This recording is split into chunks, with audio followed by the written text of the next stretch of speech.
All right, a function is graphed below. On which interval of x is the average rate of change of the function the smallest? So we're looking for the smallest rate of change.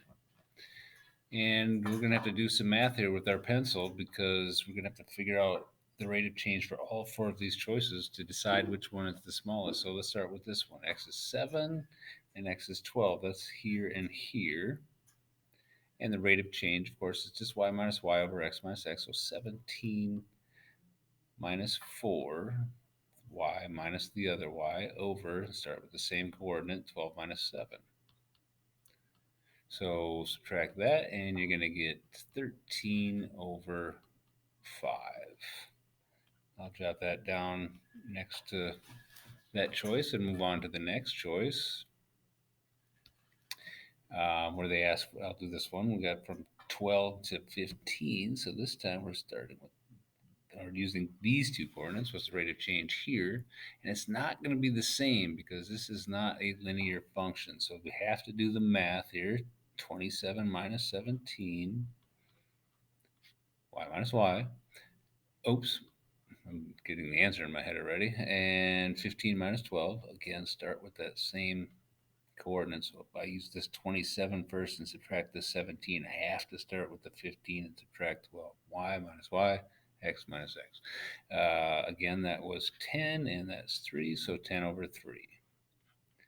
And keep in mind what you're looking for. We're looking for the smallest possible fraction. These are pretty close. This is a little bit over 3 if I did that in my calculator, 10 divided by 3.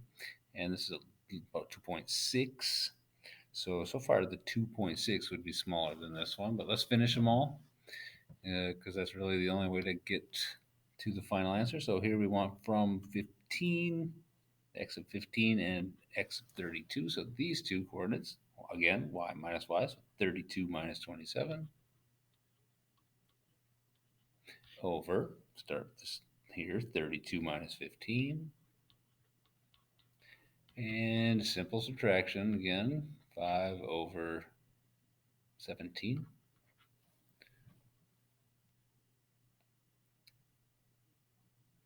I get 5 over 17 for this one, which is far less than this and far less than this. So I've gotten rid of these two choices at this point. That's a decimal right around a third, somewhere between a third and 1/4. So if we can just tell after doing the math on the last one if this is the right answer or this is the right answer, then we can mark it. Otherwise, we'll have to use our calculator. Um, so from this one, these are the last two they want us to use, where x was 32 and x is 55. So 37 minus 32 over 55 minus 32 will give you 5 over 23. And of course, 5/17 or 5/23. This one is actually smallest.